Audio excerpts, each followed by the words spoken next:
Olá, muito boa noite. Estamos começando agora mais um programa Emparedado, todas as segundas-feiras, aqui pela TV Gazeta, canal 19.1. Eu sempre bem acompanhado aqui da Cristiane Fonseca e da Antoniele Costa, sempre com um bom entrevistado, né? Boa noite, Antoniele, obrigado pela tua presença conosco. Boa noite, Vinícius, boa noite, Cris, e boa noite ao Adilson Sacchetti, nosso convidado de hoje. Boa noite, Cris, obrigado pela tua presença conosco. Boa noite, Vinícius, boa noite, Antoniele, colegas de bancada aqui todas as segundas-feiras, e seja bem-vindo, deputado, pela presença aqui no programa Emparedado. Como os colegas já anteciparam, o nosso convidado de hoje é o ex-deputado federal, ex-prefeito de Rondonópolis, Adilson Sacchetti. Muito obrigado, deputado, pela tua presença conosco aqui no Emparedado essa noite. Boa noite, então. Boa noite a todos, boa noite a vocês. Para mim é uma alegria estar aqui com vocês. Que bom, deputado. Eu sempre começo pedindo para o convidado se apresentar, porque, embora o senhor tenha já uma carreira política importante, às vezes nem todo mundo te conhece no detalhe, né? Então, quem é Adilson Sacchetti? Adilson Sacchetti é um catarinense de nascimento, um gaúcho de formação, fiz meu curso superior no Rio Grande do Sul, um paranaense de crescimento, a minha juventude, infância e juventude foi feita no Paraná, e um mato-grossense por opção. Vim para o Mato Grosso em 1983, sou formado em arquitetura e aqui exerci minha profissão como arquiteto e também participei do desenvolvimento, da ocupação e da abertura do nosso estado para a construção desse celeiro que é hoje o Mato Grosso, na agricultura. Me dediquei à agricultura e me dedico até hoje, então, à atividade agrícola. Fui líder de entidades, ajudei a construir entidades, um exemplo, a AMPA, a Prusmate, a ProSoja, essas entidades que hoje representam o setor do agronegócio, participei da construção delas. Depois me tornei prefeito de Rondonópolis e recentemente, na última legislatura, fui deputado federal, o segundo deputado mais votado do estado na época.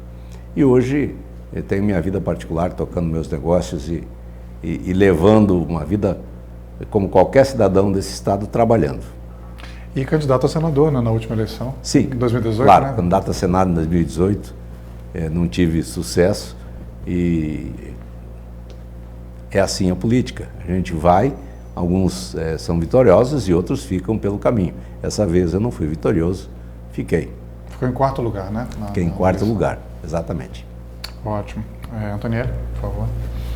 Eu já vou aproveitar o gancho dessa candidatura ao Senado, que a gente teve a cassação, né, da senadora eleita, Selma Arruda. Existe um recurso pendente de julgamento no Tribunal Superior Eleitoral. E em efetivando essa cassação, ela vai haver nova eleição em Mato Grosso. E o senhor, como presidente, né, do Diretório Estadual do PRB, como é que o partido tem se articulado, o senhor tem se movimentado para colocar o nome do senhor novamente nessa disputa? Ou até uma questão, o nome do agro, que também... Eu acho que ainda é prematuro, porque até do esgotar o que tem de recurso, a gente falar de uma coisa que ainda tem espaço para ser revertida, fica muito chato. Então, eu acho que a gente tem que esperar terminar os recursos, para daí sim, então, se ela for cassado, a minha posição é a cassação efetiva, aí você começa, então, a se posicionar. Claro que tem especulações, claro que as conversas vão ocorrendo, mas oficialmente não dá para você sair, botar o carro na frente dos bois. Tem que esperar terminar, tem que esperar acabar toda essa celeuma jurídica que tem, e aí sim ver, inclusive, as regras, porque é um pleito inusitado, né? Que tem que ver que regras que vão vir para esse pleito, quando que vai ser, as regras que vão vir, qual o prazo que nós vamos ter. Tem já isso mais ou menos já definido por lei, mas quando que será isso? Será nesse ano, no ano que vem, na virada do ano? Tem que esperar para ver, consolidar o julgamento e aí tomar posição. Junto com a eleição municipal, talvez, né? Tem gente que cogita até isso, né? Juntar com a eleição municipal. Né? Juntar com a eleição, mas daí você vai ter dependendo do período, porque há uma regra, há um arcabouço jurídico determinando, havendo nova eleição, um prazo que tem que ter de vacância que vai ficar no cargo. Se eu não me engano, é 90 dias o máximo que pode ficar. Então, mesmo que tenha eleição lá na frente, vai ter que ter eleição antecipada, nem que seja 6 meses antes, 5 meses antes, mas uma coisa não está ligada à outra, na minha maneira de ver. Claro que teoricamente daria para esperar, mas entre teoria e o que está na lei, muitas vezes não, sempre é o que está na lei que vale. Só lembrando que o Estado vai ficar sem senador, né? Porque o Fávaro pediu para assumir, né, como terceiro lugar e foi negado, né, aqui no TRE, né? Então, nesse período, Mato Grosso ficará apenas com dois senadores. Com 2 senadores, né? Não, exatamente. Por Campos isso que tem um período, tem que ser curto esse período de vacância para imediatamente não prejudicar, para não prejudicar o Estado. Ótimo. Cris? Deputado, assim, ainda que a eleição, né, de uma possível candidatura ao Senado seja algo incerto, como o senhor disse, né, ou seja, a gente não tem aí uma validação efetiva, né, de que esse mandato realmente vai ser cassado, mas as eleições de 2020 é uma realidade. E nós sabemos que Rondonópolis sempre protagonizou aqui uma das eleições mais disputadas, né? Então, pergunto aqui para o deputado Adilson Sacchetti, né, qual é a avaliação aí das eleições para a Prefeitura de Rondonópolis, né? Nós temos aí o Zé Carlos do Pátio, que por mais que vem dizendo que não é candidato, caminha, né, por uma reeleição, né? Ao mesmo tempo a gente vê essa discussão. Nós temos o grupo, né, do senhor em Rondonópolis, que é um grupo também muito forte, isso foi demonstrado na sua votação para o Senado, né? O senhor foi o primeiro aí mais votado, né, nas eleições do Senado e também para deputado federal na última eleição, ou seja, te dá credenciais para isso. E também começa a surgir aí, né, um grupo relacionado ao deputado Tiago do MDB, né, que começa a colocar o nome à disposição. Então, como que a Adilson Sacchetti vê esse quadro e como pretende aí construir, né, essa trajetória do partido para 2020? Rondonópolis é um caso bastante particular. É uma cidade muito politizada. Lá a política, ela sempre foi muito, ela aflora muito. As pessoas são muito apaixonadas pela política. O PMDB lá sempre foi muito forte. A construção política da cidade foi feita em cima do PMDB. Carlos Bezerra lá foi prefeito 2 vezes da nossa cidade. Então tem uma tradição forte. Agora surge o nome do Tiago, que é um jovem que é deputado, que fala-se no nome dele, fala-se muito no nome do Zé Carlos do Pátio, tem se colocado o nosso nome e tem outros empresários também colocando seus nomes. Então eu acho que Rondonópolis vai ter realmente uma disputa muito acirrada esse ano. Vai ser uma disputa de conceito mesmo, e está chegando a hora do conceito. Não dá para ficar mais na história do tapinha nas costas. A cidade não pode ficar nessa espera para o desenvolvimento acontecer e para as coisas acontecerem. Nós precisamos avançar. Rondonópolis tem muita coisa que tem que ser mudada, a cidade precisa avançar. Nós estamos indo para uma situação, e eu tenho dito sempre isso, Rondonópolis vive um dilema. Ou Rondonópolis altera radicalmente sua posição em relação à industrialização, ou a uma nova matriz de geração de emprego, ou nós vamos ter um problema grave como aconteceu em Alto Taquari, em Alto Araguaia. Por quê? Porque Rondonópolis hoje se desenvolveu muito com o terminal ferroviário. O terminal ferroviário levou um boom para Rondonópolis, tá? Trouxe um boom para a cidade. Se esse terminal ferroviário se deslocar, a hora que a ferrovia sair de Rondonópolis, Rondonópolis vai sentir se não estiver preparada para isso. Vai sentir. Por quê? Porque muitas indústrias e muitas atividades que hoje são feitas lá, porque o terminal está lá, elas vão se deslocar onde vai vir os novos terminais. Se a ferrovia se deslocar, como tem projeto para se deslocar para cima, ou Cuiabá, ou por outro lado, para subir para Lucas, Mutum, para a região, do lado que ela vir, para onde ela vir, vai deslocar, levar junto parte disso. Então precisa Rondonópolis mudar a percepção e o foco da cidade.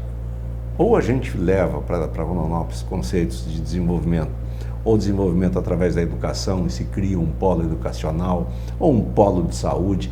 Tem que criar outros polos, porque não dá para ficar só no polo do agro, como se o agro fosse só um alicerce, porque amanhã ou depois vai se deslocar para outro lugar e nós vamos ficar com um pincel na mão. A escada vai sair e nós vamos ficar com o pincel na mão. Então a cidade precisa tomar outro caminho.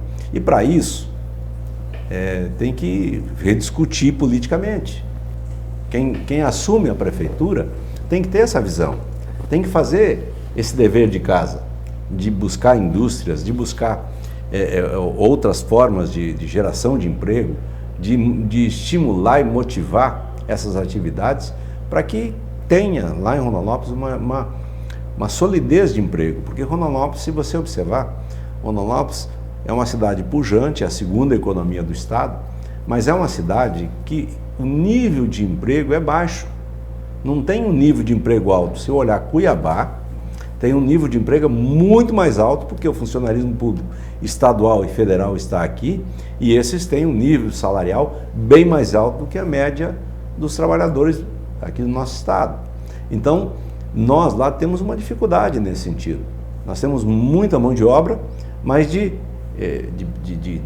salário baixo. Nós precisamos buscar atividades que melhorem esse salário, que deem mais oportunidade, que levar cursos de qualificação, trabalhar para isso, fazer com que a cidade busque outro caminho. E isso passa, então, por uma discussão mais profunda na eleição. Não é o tapinha nas costas, não é o agrado pessoal, não é o favorzinho pessoal. É hora da cidade enxergar o futuro dela, a oportunidade que as pessoas têm que ter com o trabalho. Não há outra maneira de você levar justiça social que não seja oportunidade de trabalho. Então, essa discussão tem que ser feita, e ela tem que ser feita na época política, não tem outra época. Nós precisamos amadurecer a política. Nós precisamos discutir de forma diferente a política, porque até então a política é pelo lado pessoal. A eleição que o Zé ganhou de mim, ele ganhou com ataques pessoais só, porque não se falou nada da administração. Nada, absolutamente nada. Não tinha uma crítica à administração. Tinha crítica ao lado pessoal. E crítica ao lado pessoal construída, inclusive. Nem verdade era. Tá? E se ficou nesse rame-rame, que o Adilto não sorri, que o Adilto não gosta de pobre, que o Adilto não gosta de preto, que o Adilto não gosta disso, o Adilto não gosta daquilo, factoides feitos, fake que chamam hoje, tá? E isso foi a discussão da eleição. Isso foi a discussão da eleição. Então é hora de não deixar isso acontecer. É hora de discutir os problemas da cidade.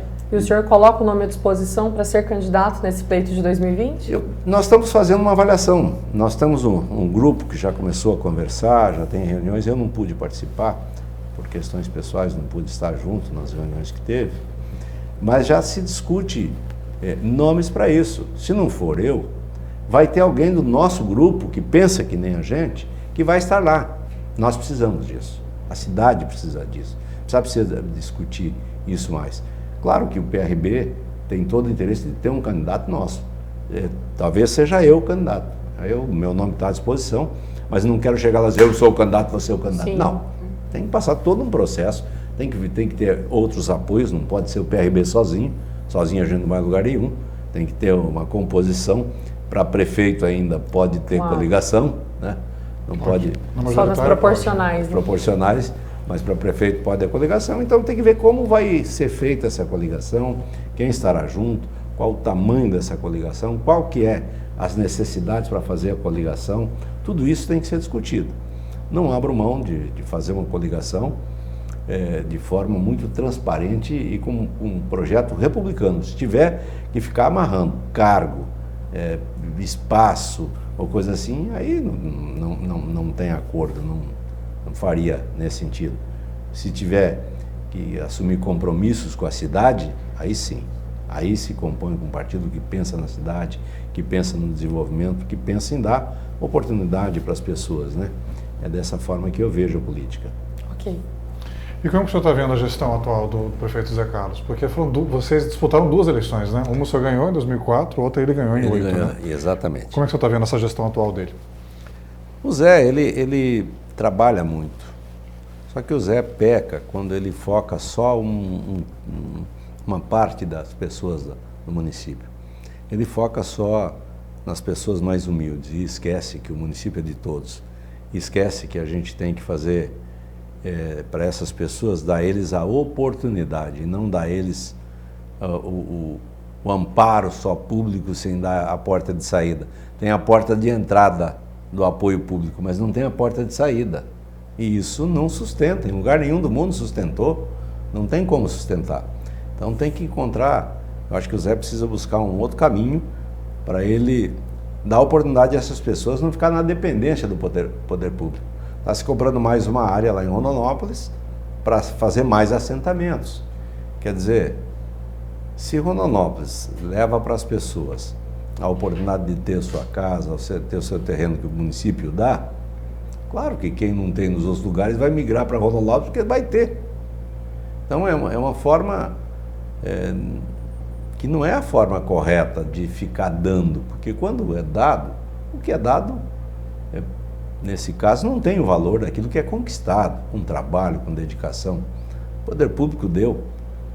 Até quando nós vamos ter dinheiro para isso? E acho que ele peca quando ele não dá atenção, exatamente nesse caso, de atrair indústrias para Rondonópolis, de valorizar o parque industrial que nós temos lá. Um exemplo claro é o que está acontecendo lá hoje. Nós alocamos, e fui eu que fiz gestão junto aos deputados federais, quando foi alocado o recurso no segundo ano do nosso mandato, nós alocamos 86 milhões para o pronto-socorro de Cuiabá. Vocês lembram disso? Quando se alocou esse recurso aqui, nós fizemos, eu conversei com o Fabinho e conversei com outros deputados e pedi o mesmo apoio que nós daríamos para esse dinheiro vir para cá, que eles nos dessem para a emenda de bancada e para Rondonópolis, para investir nos distritos industriais de Rondonópolis. Por quê? Na minha maneira de ver, esses distritos tem indústria, o ano passado, que ficou parada durante 20 dias, porque não tinha como os caminhões chegar para descarregar na indústria. Olha o absurdo. Olha como é que você quer gerar emprego se não tem a infraestrutura mínima necessária para a geração de emprego. Pois bem, desses 86 milhões, então, iria para fazer a infraestrutura nos 4 distritos industriais que tem em Rondonópolis. Esse dinheiro foi desviado. Esse dinheiro, em vez de ir para fazer essas infraestruturas, foi desviado para fazer asfalto em bairro, foi desviado para fazer sinalização urbana. 15 milhões para fazer sinalização urbana. Olhem que absurdo. Você tira o dinheiro de um local de infraestrutura que gera oportunidade de emprego para a sociedade como um todo, para botar em pintura de faixa de rua. Errado. Então, esses erros o Zé comete. E aí ele vai lá e mente para a sociedade, dizendo que a Caixa Econômica exigiu. A Caixa não exige nada. Quem preenche, nós encaminhamos a emenda, obras de infraestrutura no município de Rondonópolis, mas era destinada aos distritos industriais. Aí ele pega e coloca onde ele quer. E colocou. E aí teve pressão da sociedade, voltou para os distritos. Aí quando parar de pressionar, agora vai sair para a cidade como um todo. E os distritos, em vez de ter os 86, foi glosado 30 milhões, veio 56, vai ter 20 e poucos milhões só nos distritos e o restante vai aplicar na cidade. Quer dizer, não vai fazer a infraestrutura dos distritos. É lamentável que o Zé tenha essa visão e tenha agido desta forma. A gente queria, e apoiei o Zé, e aquilo que ele tem de mérito a gente não pode tirar, ele é muito trabalhador, ele é dedicado à causa que ele defende, tá? Mas nesse quesito ele erra e erra feio. Erra feio por quê? Porque ele deixa de incentivar exatamente aquilo que dá a oportunidade de libertar as pessoas. O emprego liberta as pessoas. Não fica na dependência do poder público para tudo, quer seja saúde, quer seja bem-estar, quer seja moradia, tudo hoje passa pelo poder público. Então, se você está liberto, você tem um emprego, você tem um ganho seu, você não fica na dependência da política. Você vai fazer sua vida. Eu acho que é isso que precisa para Rondonópolis e é isso que o Zé tem errado, na minha visão. Entendi. Antonielli? Ele falou nessa questão de nome, de candidatura. Hoje, juridicamente, o senhor, embora responda alguns processos na justiça em decorrência ainda de quando foi prefeito lá atrás, hoje o senhor é considerado elegível, né? O senhor não tem nenhuma condenação em segunda instância. Não tem nenhuma condenação em segunda instância. Nem em primeira, graças a Deus, os processos que eu tive, que foi julgado em primeira instância, todos foram favoráveis a nós, não tivemos nenhuma condenação. O Zé, recentemente ele teve algumas condenações, mas ainda tem pena de recurso, né, no Tribunal de Justiça. Então, hoje, se a eleição fosse hoje, ele teria condições de disputar, né? Ele vive a mesma situação que viveu o nosso companheiro Getúlio. Ele pode disputar, de repente, no meio do mandato, sai a sentença definitiva e ele perde o mandato. Tá? É o que está hoje, é o que tem, hoje é isso. Ok. Cris? Deputado, na Assembleia Legislativa o PRB conta com a cadeira do Valmir Moreto, né? Isso. E hoje nós temos aí o Mauro Mendes, governador, né? Que não foi necessariamente quem o senhor esteve aí do lado da candidatura, né? Para governo. O senhor esteve junto com Elton Fagundes, né? Que é inclusive de Rondonópolis também, né? Então, diante disso, como que está hoje o posicionamento do PRB perante o governo Mauro Mendes, oposição, situação, e como que o senhor avalia também essa gestão? O PRB tem apoiado aquilo que é interessante para o Estado. Não adianta nós não tivemos junto na caminhada, mas o Estado é um só. Se fosse o Elton governador, ou se o Mauro é governador, ou se fosse o Pedro Táxi o governador, é o Estado do Mato Grosso. Então, os projetos que são do interesse do Estado não tem que ficar contra o governo. Vai se apoiar, o PRB vai estar junto. O Valmir tem apoiado o governador porque entende que precisa ficar ao lado do Estado. O Mauro está fazendo uma administração desgastante para ele, mas para o Estado eu acho que ele está construindo uma nova realidade dentro do Estado.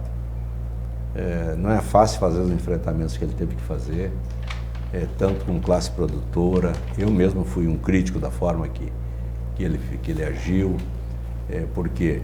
Porque aumentar imposto eu não sou favorável. Eu acho que chegamos no limite de pagamento de impostos. Aí tem toda uma discussão se o agro paga, se o agro não paga, por que paga, por que não paga. E essa discussão muitas vezes vai para um lado não da verdade e fica distorcida. Tá? Eu acho que a gente está no limite a margem que tem hoje, o setor é muito pequena para a gente tributar ele da forma que se falou em tributar. Eu espero que o governo veja isso e reveja certos posicionamentos. Mas é um momento de dificuldade, a gente também entende e sabe que isso um dia tem que passar. Passando tem que ser rediscutida essa situação. Não só o nosso setor, mas a reforma tributária, desde quando a gente estava na Câmara, já se discutia. Eu tenho um projeto do deputado Rauli, que estava lá, que tem outro agora que está rodando, para mudar o nível de impostos que nós temos, a quantidade de impostos que nós temos, reduzir. E nós temos que pensar em reduzir o tamanho do Estado. Não adianta a gente continuar com o Estado como está. Não vai funcionar. Não tem como funcionar desse jeito.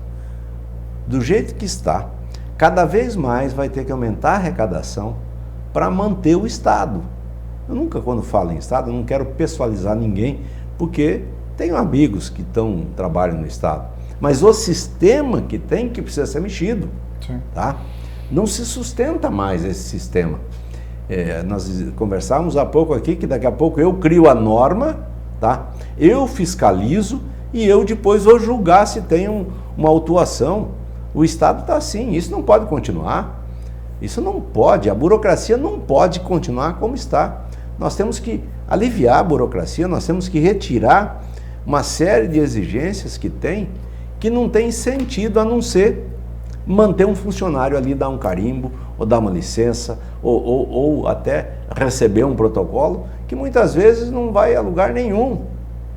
Eu preciso interromper, deputado, nós precisamos só fazer nosso primeiro intervalo aqui no Emparedado. Estamos entrevistando hoje aqui o ex-deputado federal Adilton Sacchetti, presidente estadual do PRB. Convido vocês a continuarem conosco logo após o intervalo. Até mais.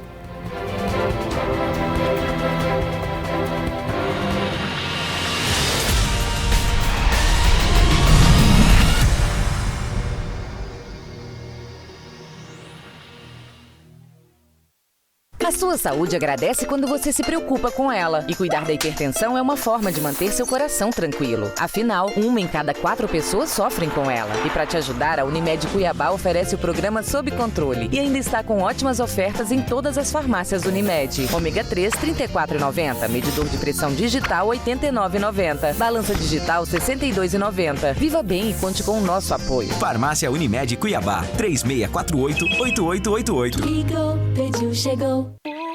Since she got me like, I be like, baby. Why you so fine? Got to make you mine. So hard to find. Baby, like, oh, how'd you do the thing? The way that you do it, and she ain't even sure. Ardai Acessórios, Shopping Estação Cuiabá, piso L2.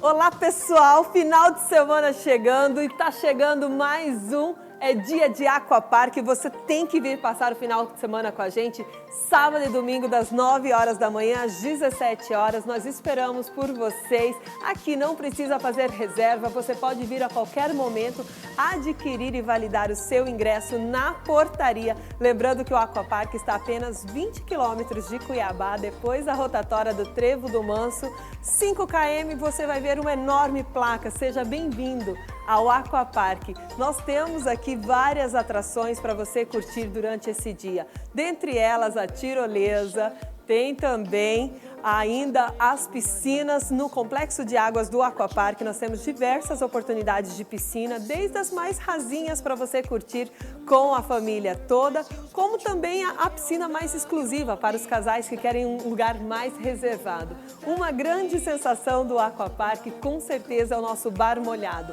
A sombra das mangueiras, água corrente, você pode se deliciar e sentar nessas cadeiras confortáveis e passar o dia aqui com a gente. Lembrando que o nosso restaurante é aquilo, você come de acordo com a sua fome, de acordo com o seu bolso e pode ficar à vontade aproveitando as nossas atrações, todos os seguranças aqui cuidando de todos os filhos e mantendo toda a sua tranquilidade. Venha passar este final de semana agora aqui com a gente no Aquapark. É claro que eu espero por vocês, tá? Vem!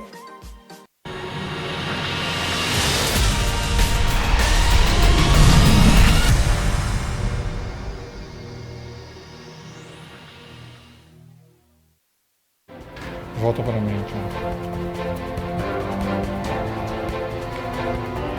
Muito bem, estamos retornando aqui para o segundo bloco, né, do nosso programa Emparedado, aqui pela TV Gazeta, sempre, canal 19.1, sempre às segundas-feiras, às 21h30. Hoje estamos entrevistando aqui o nosso ex-deputado federal, Adilton Sacchetti.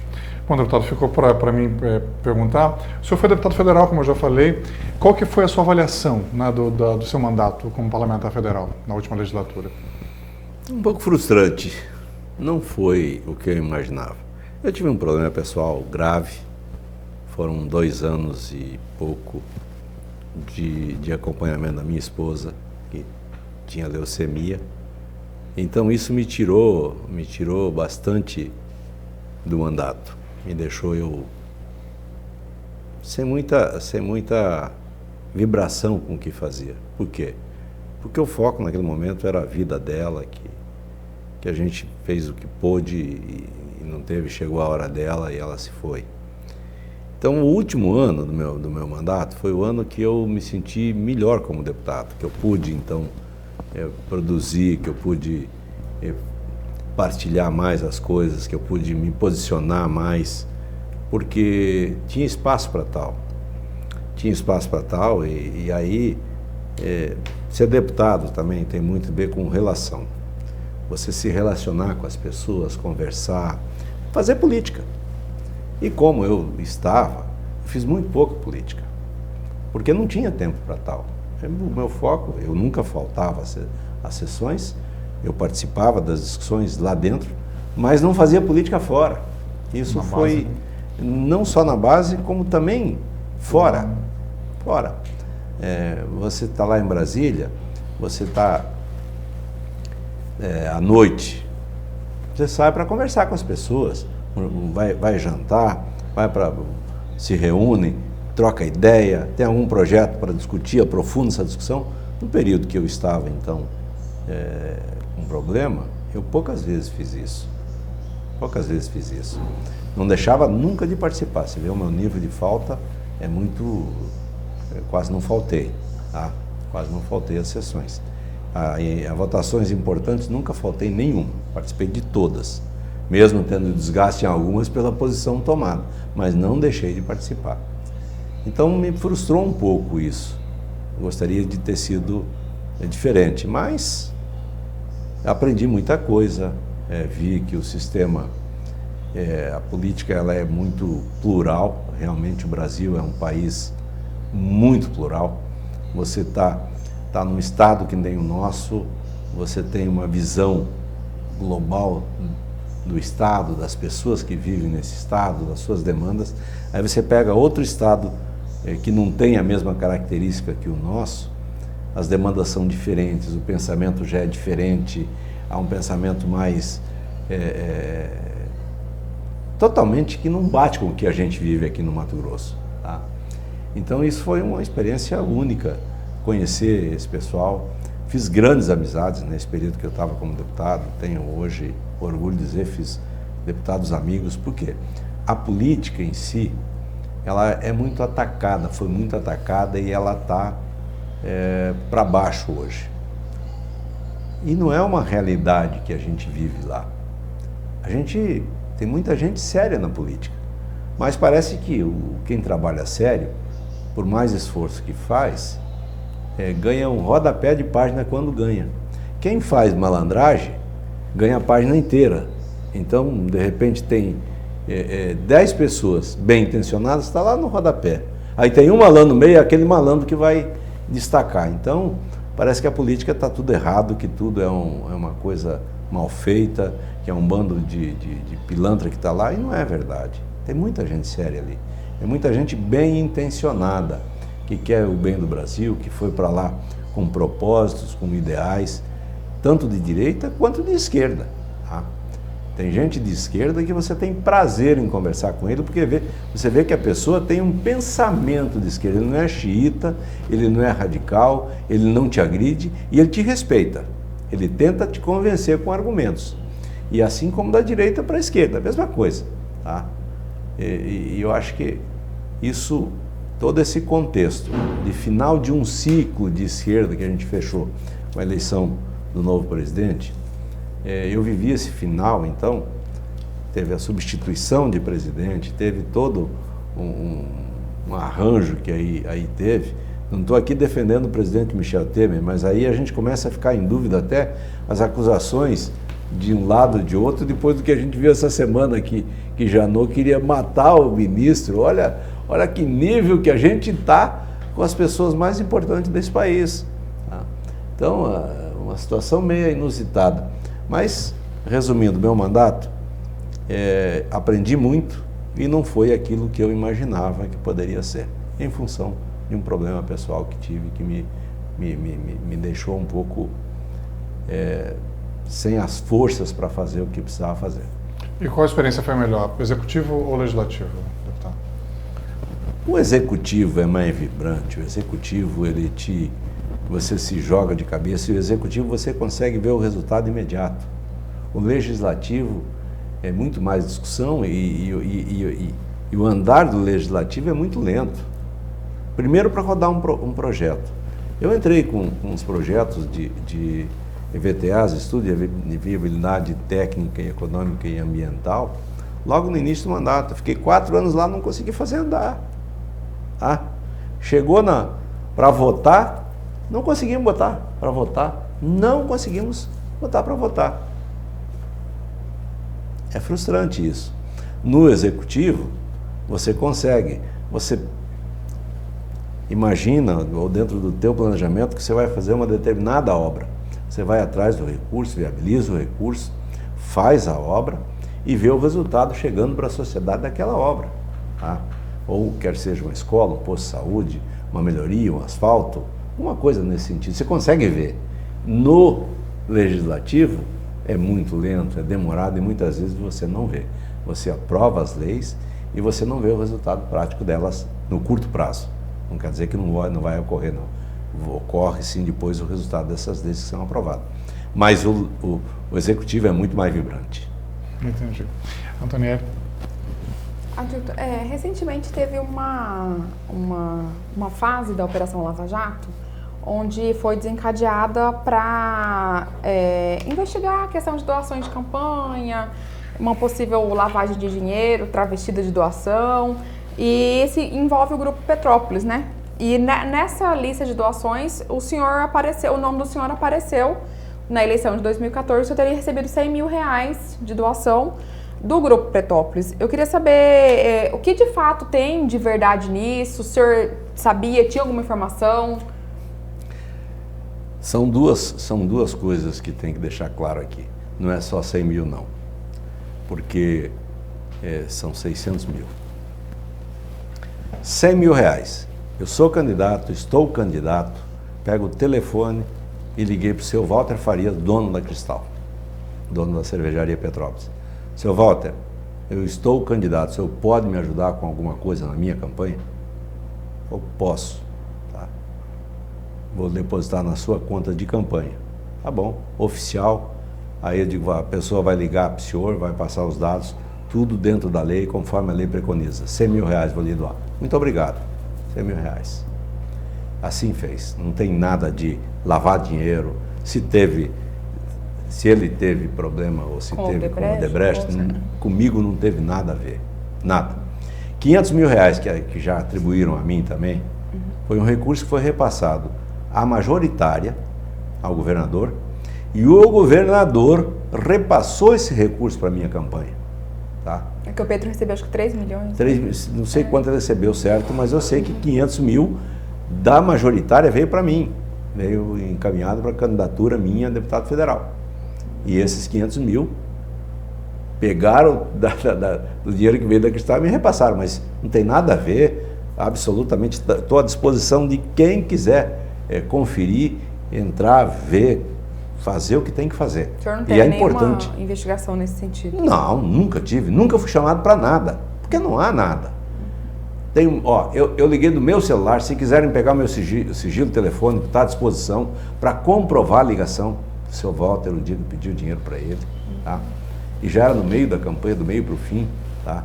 Eu digo, pô, mas não pedi nada do seu Walter, vou pedir uma ajuda para ele, tá? E aí liguei para ele, ele é amigo meu particular, me ajudou, como tantos outros que me ajudaram naquela campanha. Teve várias doações que eu recebi de vários amigos, tá? Que acreditavam em mim e que concordavam com o meu posicionamento. Então, por isso me ajudaram a me eleger. Tá? Nada de irregular, nada de... Porque tem coisas agora que está se colocando todo mundo dentro de um balaio. Aqueles que fizeram algum favor para alguém ou que fizeram qualquer coisa nesse sentido, são nivelados com aquele que não tem nada a ver. Eu, com o seu Walter, tenho amizade, tá? E quando eu estava prefeito, ele instalou a fábrica dele em Rondonópolis. Eu trabalhei muito para ele, para Rondonópolis. Trabalhei muito, convenci ele de todas as formas, porque eu entendia que para a cidade era importante. Para Rondonópolis era importante ter a cervejaria Petrópolis lá. A cervejaria Petrópolis foi com o objetivo de gerar 200 empregos. Tá? Cervejaria Petrópolis, a distribuidora e todo o processo deles hoje, gera 800 empregos. Então, esse é o foco que eu acho que o administrador tem que ter. Buscar empresas, atrair empresas para gerar emprego. E foi o que nós fizemos com o seu Walter. O que nós demos ao seu Walter para ter alguma coisa de benefício de contrapartida? Nada. Demos aquilo que a lei preconizava, que estava na lei, que é as regras do distrito industrial. Tá? Conforme o número de empregos, a doação do terreno foi feita. A prefeitura doou o terreno para ele. Mas para isso passou na Câmara de Vereadores, não fui eu que doei por vontade própria. Tem um rito que tem que ser seguido. Foi seguido o rito. Tá? E é uma coisa gozada que muitas vezes as pessoas falam, mas deu o benefício do terreno para ele. Tá bom. O fato de ter doado o terreno para Cristal, o valor de mercado daquele terreno, com a construção da fábrica, o ISSQN das empresas que trabalharam na fábrica para sua construção, dava para comprar o terreno 3 vezes. 3 vezes. Então, você doou, mas na realidade você não doou. Você botou uma isca para pegar o cara para vir para a tua cidade para pagar imposto. E ele, a construção pagava 3 vezes. Então, o ISS que foi recebido de todas as empresas que trabalharam no complexo lá, pagava então 3 vezes. Então, não teve, de nossa parte, não teve nenhum favorecimento, a não ser aquilo que a lei facultava de benefício dado a ele para atraí-lo para fazer a implantação lá. Então esse recurso que ele doou na campanha foi um pedido pessoal meu a ele, pela amizade que a gente tem, nada mais que isso. Ok, Cristiane. Deputado, eu quero continuar ainda na questão política, né? O PRB foi um partido que teve uma importância nas eleições, agora para deputado federal, fez um quantitativo importante, né, na Câmara Federal. E isso faz com que o partido esteja cada vez buscando fortalecê-lo, né, nos espaços, e as eleições municipais são as próximas agora, né? Na eleição passada, o senhor teve como cabo eleitoral aqui em Cuiabá, né, o prefeito atual, que é o Emanuel Pinheiro, e que deve seguir para uma possível reeleição agora no ano que vem. Como é que fica o PRB nesse processo? Um apoio em 2018 pode culminar novamente agora num apoio trocado agora em 2020? Quais são as expectativas do PRB aqui em Cuiabá? Nós, em 2018, eu não estava no partido. Não, 2018 não teve eleição. A eleição para prefeito foi em 2016. Então, 2016. Mas essa de Senado, que o prefeito Emanuel Pinheiro esteve na campanha... junto com o Hélio Fagundes. Ele apoiava o Hélio Fagundes e depois, por consequência, nos apoiou também. Tá? E aí ficou tem coisas que a gente não... Esse nosso sistema partidário é bastante complexo. Como é que na cabeça do eleitor vai entender? Ele me apoiava a mim, a Jaime Campos. Sim. Tá, que estava na outra coligação. Do Mauro, né? Então, fica bastante difícil de entender e dar um raciocínio político para você nesse sentido. Por quê? Porque é pessoal, não passa a ser um apoio partidário. Orgânico, né? Não é um apoio partidário com estruturas partidárias, porque o nosso sistema partidário, ele vai ter que ser enxugado. Não dá para a gente conviver com 30 e tantos partidos que estavam aptos a participar das eleições e mais 50 e poucos pedidos de registro de partido que tinha no TSE. Então, tem que se reduzir isso, trazer para que os partidos tenham um programa que se identifique as pessoas com o programa do partido. Não dá mais para os partidos ser uma juntada de pessoas para a eleição. Os partidos vão ter que ter seus programas bem claros. O nosso, agora chamado republicano, ficou muito claro. Objetivamente, ele defende os valores, conservador nos valores, tá? E liberal na economia. Os valores familiares, valores morais, valores éticos. Então, ela é conservador nos valores, tá? E liberal na economia. Tá? O que determina isso? Isso determina que o partido ficou claro, é um partido de direita, não de extrema direita, mas um partido de direita. Tá? Não há como negar mais isso. E a gente tem que ter clareza de mostrar isso para a sociedade. E começar a trabalhar para que daqui para frente, aonde dá para fazer uma coligação, ter o cuidado de trabalhar para que se junte pessoas que pensem dessa forma. Não dá para fazer a coligação que nós fizemos na outra eleição. Nós de direita e o PT de esquerda. Não há a menor chance disso. A partir de agora, com o republicano criado um novo partido, não vai se coligar mais com a esquerda. Por quê? Se você, principalmente com a esquerda radical, talvez com centro-esquerda, apesar que está aí, e todas essas teorias, a gente tem visto aí que não tem dado certo na Europa, tem lá extrema-esquerda juntando com extrema-direita para poder dar governabilidade nos países onde o sistema de governo é diferente do nosso, que é parlamentarismo, né? Mas aqui, eu acho que a gente tem que trabalhar nessa próxima eleição para que o máximo que for possível ter identidade. Não ir pela pessoalidade, mas começar a dar identidade aos partidos.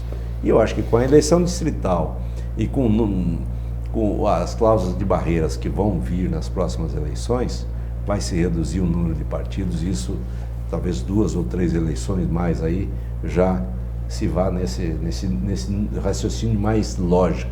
Sim. Porque é ilógico o raciocínio político que nós temos hoje. E o PRB, nesse caso, pensando aqui na capital, teria uma aproximação com o prefeito Emanuel para uma possível reeleição? Temos conversado bem com o Emanuel, não tem dificuldade nenhuma com o Emanuel, pelo contrário, respeitamos o seu trabalho, a gente não vai ficar longe do Emanuel de uma discussão com ele. Tem que ver também todo o contexto que vai vir pela frente. A gente fala no Emanuel e não sabe se Emanuel vai ou não vai, se é o Emanuel candidato ou não é. Tudo isso são conjecturas que a gente fica explorando agora na pré-campanha aí para dizer quem com quem vai com quem. Mas nenhuma objeção, Emanuel, pelo contrário, está fazendo um bom trabalho. Eu tenho admirado o esforço que ele tem feito para conduzir a cidade. Ok. Então, deputado, foi aprovado no Congresso uma legislação em relação ao fundo partidário, né, sobre as regras de uso, né, do dinheiro do fundo partidário. Eu queria te ouvir como dirigente partidário. Muita gente está crítica a isso, enfim, está uma tensão grande nesse assunto. Eu votei contra. Eu fui contrário ao fundo partidário. No dia que nós tivemos a votação, eu recebi de uma liderança uma resposta. Você está votando contra, ele queria que eu votasse favorável. E eu disse, não vou votar favorável. Ele falou, então você não vai usar dinheiro público? Eu não vou usar o dinheiro das regras que estão regendo o pleito eleitoral que eu for participar. Se for público ou privado, não me interessa. Interessa que se tem uma regra, a regra é para todos que vão participar. Eu não concordo de dinheiro público para fazer campanha. Agora, se é só esse dinheiro que tem e a regra é essa, eu vou, como qualquer outro cidadão, me adequar a essa regra. E assim foi. Hoje a gente utiliza dinheiro público, tá? Mas para a campanha eu acho que não é correto. O problema é que o Brasil ele é pródigo de quando tem um problema, em vez de ir lá e resolver cirurgicamente onde é que está o problema, você desmonta toda a estrutura. Tem um problema das doações. Havia um problema das doações, que era muito mais de corrupção do que da lei. Vamos combater a corrupção e ver quais as brechas que tem para tirar a corrupção da história. Não, nós fomos lá e tiramos tudo fora e vamos para outro sistema. Então, não é a maneira correta, na minha maneira de ver, dinheiro público para fazer uma campanha. Pode-se restringir volume, pode-se restringir doação, pode-se restringir, tem que ter fiscalização nas doações. Agora, o que não pode doação física pode, jurídica não pode. Fica meio incoerente, Fica mais né? igualitário com o fundo partidário? Fica igualitário, mas daí é a população que paga. Nós estamos tirando dinheiro dos setores. Era 86 milhões a emenda que vinha para Rondonópolis. Sobrou só 56. 30 milhões foi retirado para botar no fundo partidário. Todas as emendas impositivas perderam um percentual na época para pegar o dinheiro no orçamento e botar dentro do fundo partidário. Tá? Então se tirou dinheiro de atividades que chegaria até a população de infraestrutura e de benefícios sociais para colocar na política. Eu acho que ainda muito distorcido. O dinheiro público não conduz a campanha, não é suficiente para as campanhas. Você não acha que não acaba com a corrupção? Não. Não é uma ferramenta eficaz? Não, claro que não. Você viu aí várias denúncias de laranja, de gente usando. Quer dizer, toda vez que você fizer uma lei, você acabou de fazer a lei, já tem outro tanto de gente por trás vendo onde ficou os furos da lei para poder burlá-la. Essa é uma realidade, não adianta a gente esconder.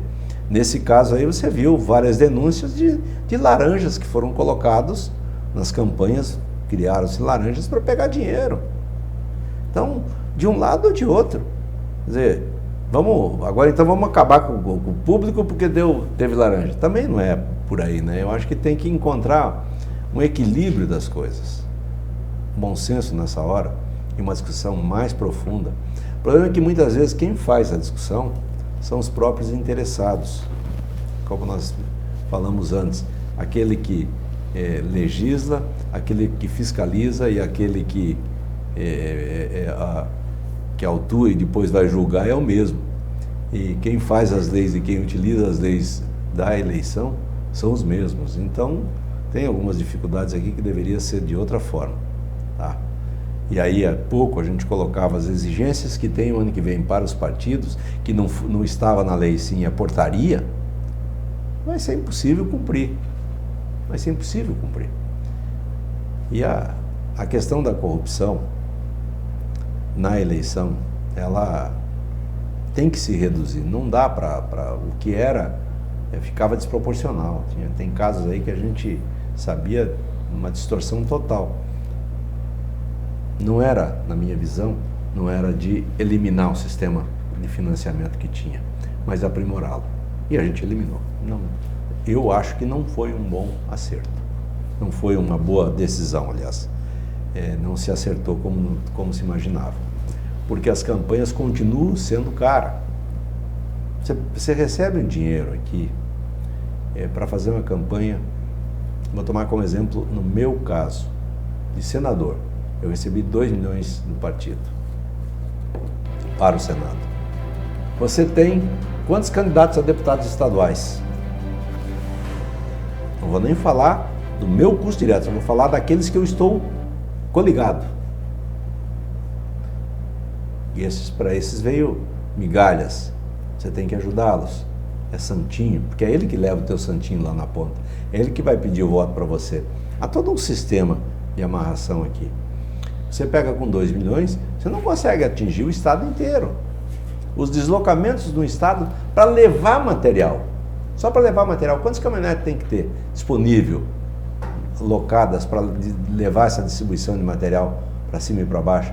Para levar a questão de aí, vem a questão de mídia, de mídias sociais, de televisão, de rádio, uma série de coisas que têm custos. Então, se for ficar só com o custo do que está preconizado, não sei se a gente consegue fazer a campanha. Ou todos vamos para a mídia social e daí é só a mídia social que vai definir a campanha, ou aí tem que mudar todo o sistema que aí está.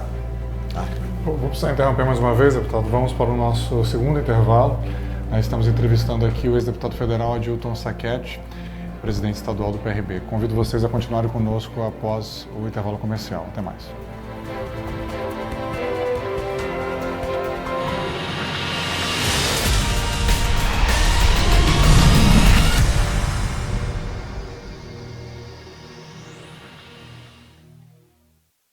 A sua saúde agradece quando você se preocupa com ela. E cuidar da hipertensão é uma forma de manter seu coração tranquilo. Afinal, 1 em cada 4 pessoas sofrem com ela. E para te ajudar, a Unimed Cuiabá oferece o programa Sob Controle. E ainda está com ótimas ofertas em todas as farmácias Unimed. Ômega 3, R$ 34,90. Medidor de pressão digital, R$ 89,90. Balança digital, R$ 62,90. Viva bem e conte com o nosso apoio. Farmácia Unimed Cuiabá, 3648-8888. Ligou, pediu, chegou.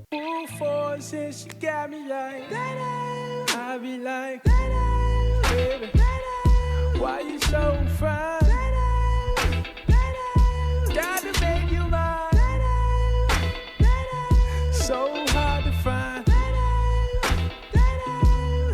Baby, like, oh, how'd you do the thing? The way that you do it, and she ain't even show. Adai Acessórios, Shopping Estação Cuiabá, piso L2.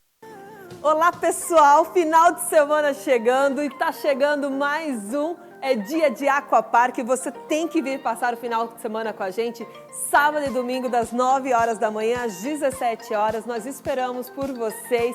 Aqui não precisa fazer reserva, você pode vir a qualquer momento adquirir e validar o seu ingresso na portaria. Lembrando que o Aquapark está a apenas 20 quilômetros de Cuiabá, depois da rotatória do Trevo do Manso.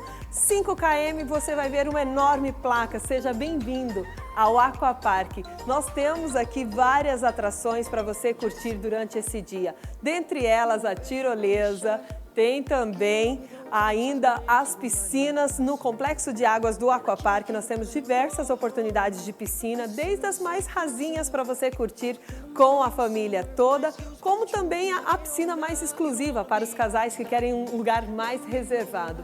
Uma grande sensação do Aquapark, com certeza, é o nosso bar molhado. A sombra das mangueiras, água corrente, você pode se deliciar e sentar nessas cadeiras confortáveis e passar o dia aqui com a gente. Lembrando que o nosso restaurante é aquilo, você come de acordo com a sua fome, de acordo com o seu bolso e pode ficar à vontade aproveitando as nossas atrações, todos os seguranças aqui cuidando de todos os filhos e mantendo toda a sua tranquilidade. Venha passar este final de semana agora aqui com a gente no Aquapark. É claro que eu espero por vocês, tá? Vem!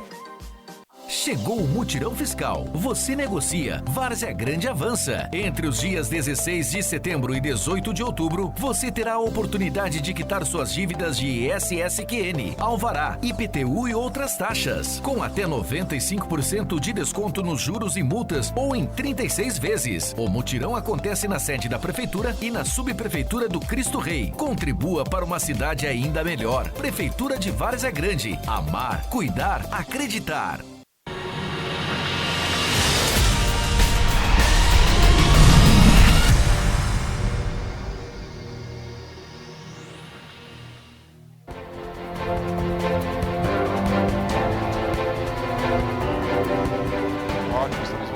Terceiro e último bloco deste programa Emparedado de hoje, quando estamos entrevistando aqui o nosso ex-deputado federal, Adilton Sacchetti.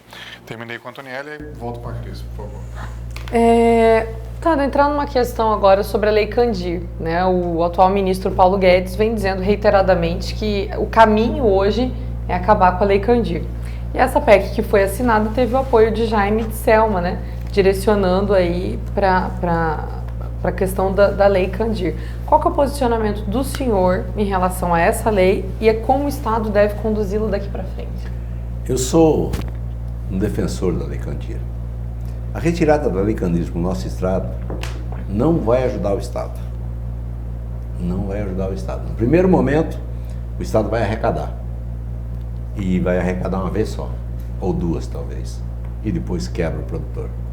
A margem que o produtor tem hoje, margem líquida, é menos do que a Lei Candir. Se nós colocarmos o ICMS de 17% para exportação, para a produção no Estado. Não se produz mais milho, não se produz mais soja, não tem espaço para tal. Não tem essa renda, o produtor não tem 17% de renda líquida. Os fundos aplicam nas empresas aqui, tá? Para ter uma renda líquida de 4%, 5%. E aí, se taxar em 17%, direto no faturamento, não tem a menor chance. Não há como isso acontecer.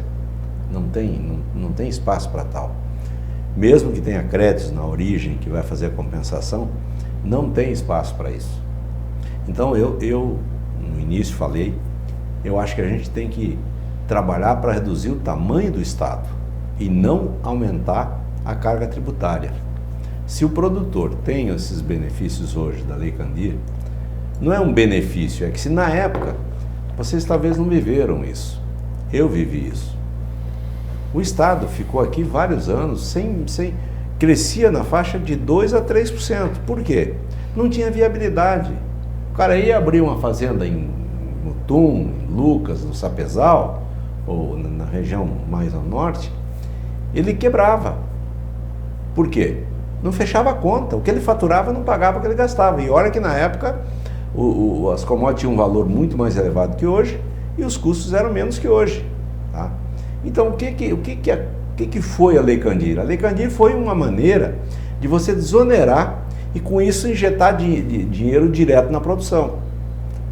O produtor, na realidade, ele não pegou o dinheiro que a Lei Candir deu a ele e foi comprar casa em Miami. Ele abriu as fazendas, ele ocupou o Estado, ele tornou o Mato Grosso o maior produtor de grãos desse país em 20 anos. E isso graças à Lei Candir. Então a Lei Candir para o Estado, ela é fundamental.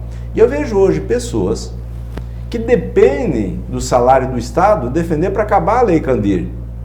Isso é uma incoerência, por quê? Porque vai acabar o salário dele de lá na frente, tá? Porque o Estado, se ele não tiver atividade econômica, e goste ou não goste, quem alicerça a atividade econômica do Estado é o agronegócio, tá? É ele que movimenta a economia. O comércio tem seu valor? Tem, mas tire a renda básica que tem na origem para ver se gira o comércio, para ver se gira a indústria. Se nós tirarmos a produção, não vai ser aqui que vai refletir. Vai refletir lá em São Paulo, lá no Rio Grande do Sul, lá no Paraná, onde estão as fábricas de equipamentos. Se o produtor não demandar mais tratores, a revenda não vende, a assistência técnica não tem o que fazer, o fabricante de máquina não tem por que fazer, a máquina não vai vender.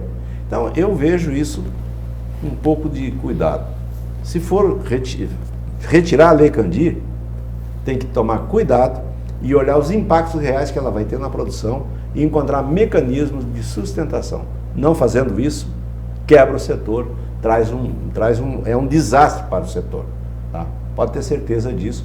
Não precisa acreditar em mim, é só pegar os números, se debruçar em cima dos números do nosso estado. O IMEA está aí para fazer esses dados e levantar esses dados, e aí ver qual o real impacto que isso vai trazer para a economia do nosso estado. E como que o senhor avalia o posicionamento hoje da Selma e do Jaime com relação a isso? Porque a priori eles já assinaram a PEC, né? Eu acho que assinar a PEC não quer dizer que você vai votar, no final, fazer a votação final. Você já não deu o seu voto. Você está abrindo uma discussão. Eu só lamento que eles estão abrindo essa discussão. Tá? Eu acho que não é hora do Estado mudar ou mexer nisso. Mexer nisso é tiro no pé. Minha opinião, baseada em dados e números. Tá? Não estou aqui criando falsas ou defendendo coisas que vai assustar. Não, estou sendo realista. Se tirar, se tributar na base, não tem viabilidade. A Selma não é do setor, não tem noção da vida do produtor como é uma pessoa bem intencionada e tudo mais, mas que vai ter que aprofundar essa discussão. Tá? Ela não tem o devido conhecimento disso aqui. Jaime, eu não entendi por que ele assinou essa PEC. Acho que ele não vai votar favorável à PEC. Ele é produtor e ele não vai dar 17% do rebanho bovino dele, que ele põe na exportação, a grande maioria hoje, para impostos. A hora que ele vê realmente o impacto que isso vai ter no faturamento dele, ele vai rediscutir. Ok. Um outro tema que polariza bem direita e esquerda, deputado, é a questão indígena, né? Está acontecendo agora lá na região de Rondonópolis a questão de Jarudori, né? Da desintrusão de Jarudori, né? Então eu quero perguntar como é que o senhor vê esse caso concreto e também isso que está em discussão agora da produção agropecuária, né? Em terras indígenas e extração mineral também. Como é que o senhor enxerga essas possibilidades? Bom, Jarudori é o absurdo dos absurdos. Você tem uma comunidade consolidada, tem escrituras públicas lá de 80 anos, 70 anos, não era reserva indígena. Se for assim, toda aquela região ali tem que ser desintrusada. Não é só Jarudori. Porque se é lá Jarudori, e nós temos os índios ali, dentro da cidade, encostado da cidade, e aquele meio que fica entre Jarudori lá, não tinha índio, não? E de lá até lá em cima no Segadouro, não tinha, até lá no Paredão, não tinha índio, não? E dali de cima até embaixo ali na Baço, atrás da cidade de Pedra ali, onde tem outra reserva ali, não tinha índio ali no meio também? Então nós vamos ter que emendar todas as reservas, porque teve índio aqui, teve índio lá, teve índio acolá, teve índio no Brasil inteiro. Então nós vamos ter que tirar o povo daqui, vamos todos nós embora e vamos deixar tudo nos índios, porque dessa forma fica desproporcional o que estão querendo ali. Ali não tem, eu vejo um erro muito grande, está se pegando a lei nua e crua e não está se tendo o mínimo de bom senso com quem está ali, com quem nasceu ali, com quem nasceu, viveu, morreu, está lá filhos e netos ali vivendo em cima da terra que seu pai comprou em outra época e foi incentivado a chegar lá, e agora voltar para os índios. E olha que eu admiro e sou um grande apaixonado pelos bororos. Eu, quando prefeito, tive o privilégio de ser convidado para ser um bororo. Fui batizado como bororo. Então vejo que eles realmente têm necessidade de ter sua área. Mas o Jarudori não é a maneira correta de fazer. Eles têm uma área aqui embaixo no Pantanal, eles têm outra área lá em cima. O problema é que lá eles se brigam com o Chavante, hora o Chavante põe eles para um canto, mas depois eles avançam para cima do Chavante de novo. Ali é uma briga entre os próprios índios para definir onde é que é o limite deles. indo entre Primavera e Barra do Garça, ali tem uma reserva de Bororo ali, e é junto com uma reserva de Chavante. Então, fica desproporcional dessa forma, do jeito que foi feito. Foi feito por ideologia, simplesmente e acabou, e aqui vai ser, e não se olhou o todo do coisa e o impacto. A questão de produção e extração das reservas indígenas, se são reservas de índios, tem que criar regra para eles usufruírem disso. Porque senão nós vamos entrar. Hoje lia rapidamente uma matéria que dizia que a pessoa que vai viver 1000 anos já nasceu. Isso. Aí nós vamos ter então uma comunidade indígena que vai viver 45, 50 anos, porque se tirar a influência do branco e o conhecimento do homem branco, então a gente chama homem branco na forma genérica de falar, de especificar o índio, ele não vive mais de 40, 50 anos. E aí o cara do lado vivendo 1000 e ele vivendo 40, 50, porque é índio. Não tem lógica isso. Nós temos que integrar o índio na sociedade. Nós vivemos num país único, que era originalmente dos índios, que depois foi partilhado com nossos ancestrais que vieram para cá. E hoje é um país único. Então tem que se encontrar um mecanismo de dar aos índios a oportunidade. Aquele que quer viver caçando e pescando, tem área. Nós temos hoje 15% do território nacional em reserva. E tem mais, não sei quanto, em área de área de preservação. Quer dizer, tem área para índio conviver à vontade aqui no nosso país. Então não vejo por que não pode eles explorarem as suas riquezas, quer seja mineral, quer seja extração de produção. Olha, há um tempo atrás eu estava deputado, o ano retrasado, os parecis plantaram lavoura e apareceu alguém lá e multou eles porque eles plantaram lavoura e tinha alguma coisa de transgênico lá, encontraram transgênico dentro da reserva. Então, embargaram a colheita deles. Eles estavam com 10.000 hectares de milho, sem colher. Eu digo, mas vocês estão loucos, gente? Volta lá e colhe esse milho. Não, mas vai colher. E se aparecer alguém da FUNAI lá, ou alguém que queira impedir, bota eles a correr. Depois nós vamos discutir. Salva a safra primeiro. Depois vamos discutir o que nós vamos fazer. Se precisar, vem aqui para Brasília. A turma, para fazer bagunça, não vem aqui e não acampa aqui na porta do Palácio? Vamos trazer vocês para cá também. Vamos acampar aqui na porta do Palácio. E vamos falar com o presidente. Isso é o cúmulo, um burocrata impedir uma colheita de que eles estavam fazendo. Graças a Deus, colheram.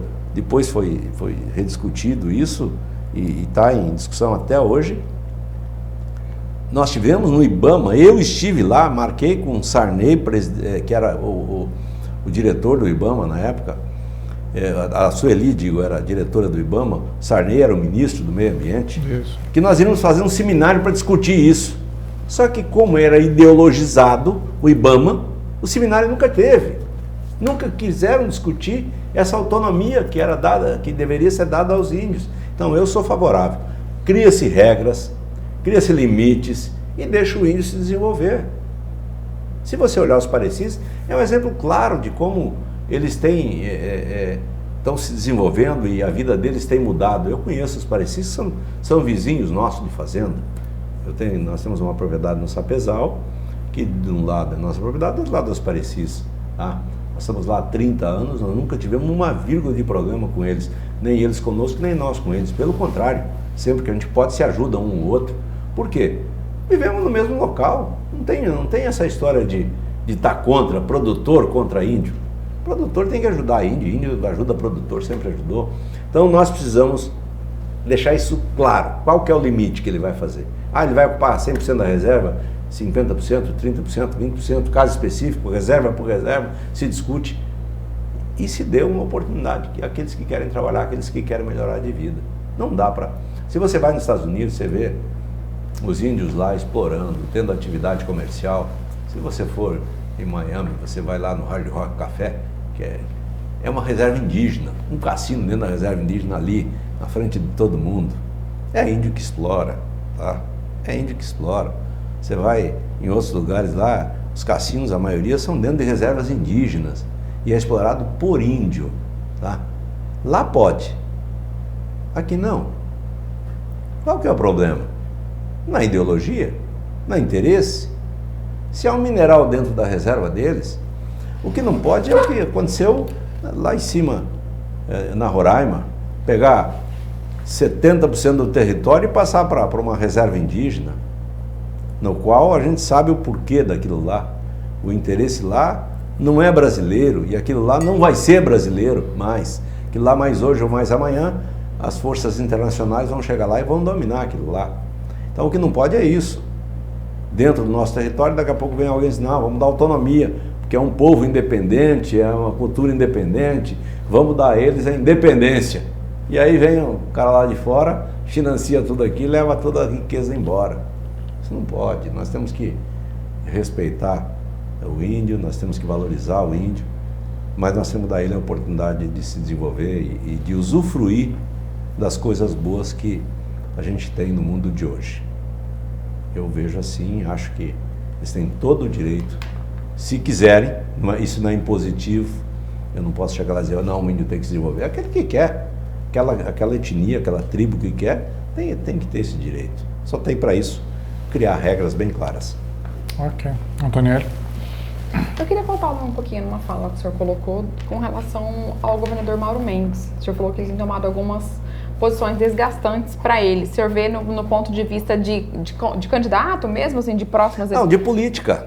Desgastante politicamente. Por quê? Porque ele teve que tomar remédio, dar remédio amargo para a população como um todo. Para o servidor, ele teve problema com o servidor, que ele teve que bloquear avanços de carreira e tudo mais, porque não tem recurso para pagar. E do outro lado, com a classe produtora, ele também teve desgastes, porque ele teve que aumentar impostos. Então ele se desgastou pessoalmente. Para o Estado, ele está fazendo o caminho correto. Eu não sou contrário ao que ele está fazendo nesse momento. Eu sou contra o aumento de imposto. Mas nesse momento, por um tempo, como ficou falado, que é por um tempo limitado, que não vai ser ad eterno, a gente tem que compreender como está o Estado. Se criaram lá atrás estruturas que são insustentáveis.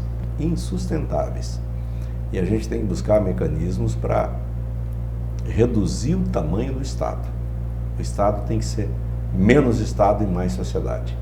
A sociedade tem que gerir mais ela mesma e não dar essa autonomia absurda que tem o Estado, que para tudo tem que ter um carimbo, para tudo tem que ter uma licença, para tudo tem que ter... E olha, é coisa absurda o engessamento que ficou a sociedade com o tamanho do Estado que está hoje aí. Na realidade, a gente construiu um Estado nem socialista não é, um Estado comunista, tá? Para uma sociedade capitalista. Essa conta não fecha.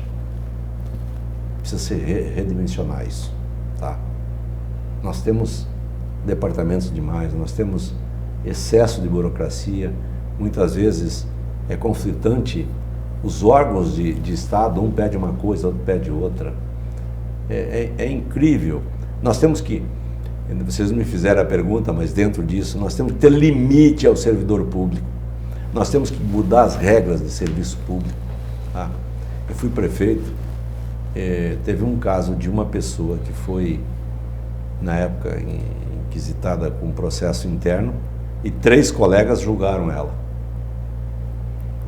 Um a condenou, o outro absolveu, e o terceiro falou, eu sei que ele está errado, mas ele é meu colega, eu não posso ficar contra meu colega.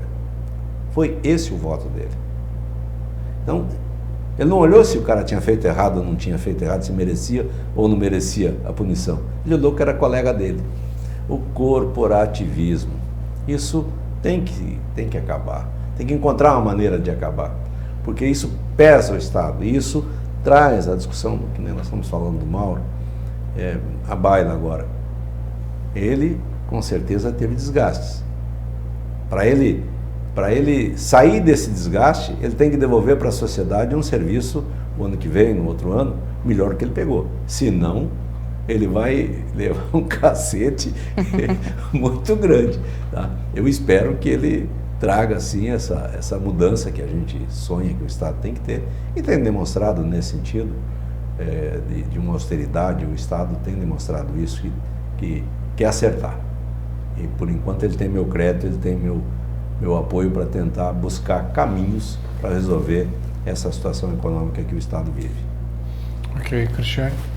Deputado, O senhor esteve no parlamento junto com o Bolsonaro, né? Foram colegas aí na bancada, né? E pergunto para o senhor, qual que é a sua avaliação hoje da gestão Bolsonaro? O senhor, né, fez uma fala que hoje o partido que o senhor está, que o senhor representa, é um partido de direita. O Bolsonaro foi eleito com um discurso muito forte de fazer um embate com a esquerda brasileira e o Brasil ainda continua polarizado, né? Acho que há uma definição, mas ainda assim há uma polarização. Então, como que o senhor avalia esses 8 meses de gestão Bolsonaro e também já cotejando isso, essa discussão da polarização aqui no Brasil? São 2 governos. O governo pessoal Bolsonaro e o governo do presidente Bolsonaro. O governo do presidente Bolsonaro vai bem, obrigado, na minha visão. Estão tentando aprovar as reformas, estão desburocratizando, vão privatizar, que é urgente a necessidade da privatização.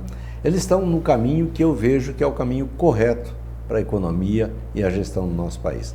As questões, e aí se polariza muito, é com a postura do presidente da República. Mas muitas vezes até estratégica, postura estratégica. Cortinas de fumaça às vezes. Cortina de fumaça às vezes. Ele cria um fato, desvia a atenção para aquele fato e o pessoal dele continua trabalhando aqui fora, aqui fazendo as coisas acontecerem. As reformas estão passando, né? Estão indo, as reformas estão indo, graças a Deus, e é o que o país precisa. E precisa, inclusive, não pode reduzir o ritmo dessas reformas. Tem que avançar, porque se não fizer essas reformas, nós não temos chance nenhuma, mas nenhuma. Se não fizer a reforma trabalhista foi feita, mas ainda tem amarras que precisam ser rediscutidas. E tanto é que agora, nesse pacote que o Jerônimo aprovou aí, nessa MP que ele aprovou da liberdade econômica, tem alguma coisa trabalhista que foi inserida dentro. A reforma tributária, isso se não fizer nós não vamos avançar, tá? A reforma do Estado, vender parte do Estado, reduzir as exigências do Estado, até uma reforma da Constituição se faz necessário. Porque tem conceitos na Constituição que foram copiados de uma época onde o mundo via o socialismo como a resolução de tudo e hoje, na realidade, não é bem assim. Se provou que tem coisas que passam pelo socialismo, mas tem coisas que o socialismo não é a melhor opção, tá? Que tem que ser rediscutida. Então, ter essa clareza de discutir e fazer reformas quando necessário é que precisamos, tá? E acho que nesse ponto o governo Bolsonaro está indo muito bem. As questões pessoais dele, com os filhos, muita gente ainda não absorveu. Para mim está tudo certo, deixa ele com as situações dele. O que interessa é o país andar, o que interessa é o país se desenvolver, é quebrar esse ciclo que vinha, começar um novo ciclo, de repente não ir radicalizar 100% lá à direita, mas buscar um caminho novo, tá? Direita e esquerda, daqui a pouco um centro-direita ou uma direita mais moderada, né? Moderada. Social-democracia? Isso. Eu acho que por aí a gente busca uma saída para o país. Agora, esse choque era necessário e o Bolsonaro, nesse sentido, para mim, tem sido, assim, 10. Ele deu um choque no país. Ele mexeu com o país. Hoje, o país discute esquerda e direita. Coisa que não discutia há 3 anos atrás. Aí você falava que era direita, você era pichado. O único que aguentou no osso do peito mesmo, e eu admiro ele por essa posição, não concordava com muitas coisas que ele falava. Claro. Mas admiro demais o presidente da República. Foi meu colega. Ele peitava. Eu não tinha a coragem que ele tinha, sinceramente. Mesmo muitas vezes concordando com as falas dele, eu não tinha coragem de fazer o enfrentamento que ele fazia. Ele enfrentava de peito aberto a esquerda. Enfrentava mesmo, tá? Precisamos encerrar, deputado. Então, uns 2, 3 minutos para as suas considerações finais, por favor. Início, eu queria agradecer a você, Nathaniel, você, Cristiano, pela oportunidade que vocês nos dão, tá? De vir aqui, de conversar temas que muitas vezes a gente não tem como falar com o cidadão, tá? E essa oportunidade é muito importante. Então, eu queria agradecê-los, dizer que para mim é um prazer estar aqui e espero ainda continuar na vida, podendo ter essa liberdade de expressão, E quem sabe na frente, não sei se volto para a vida pública, se tiver essa oportunidade, voltar e continuar trabalhando em prol do nosso, primeiro do nosso município lá de Rondonópolis. E eu falo nosso lá porque também já sou do Sapezal, porque fui fundador do Sapezal e recentemente, semana passada aí, ou na anterior, completou 25 anos. Tá? Então, o Estado é um Estado que eu escolhi como meu Estado. Eu tive essa oportunidade de escolher para mim viver o Mato Grosso e tenho muito orgulho de ter escolhido isso aqui. Esse é um Estado que, aonde eu vou, eu falo de boca cheia desse Mato Grosso, mas falo com muito orgulho. A gente tem problemas, tem diferença de pensamento da população, tem diferença de posicionamento, mas todos somos mato-grossenses. Eu sou mato-grossense de papel passado, então, não de nascimento, mas de papel passado, com muito orgulho. Então, quero agradecer vocês por poder falar do meu estado, por poder falar do meu município, do meu trabalho e da minha vida. Muito obrigado. Que bom, agradeço a sua presença aqui, Adilton Sacchetti, agradeço também a Antoniele Costa e a Cristiane Fonseca por mais essa jornada juntos e sobretudo a você, nosso telespectador, nosso internauta pela fanpage do Facebook, né, por ter nos acompanhado aqui mais essa noite. Convido vocês a estarem conosco novamente na próxima segunda-feira, às 21h30, pela internet, né, pela fanpage do Facebook ou no canal 19.1 da TV Gazeta. Muito obrigado e boa noite.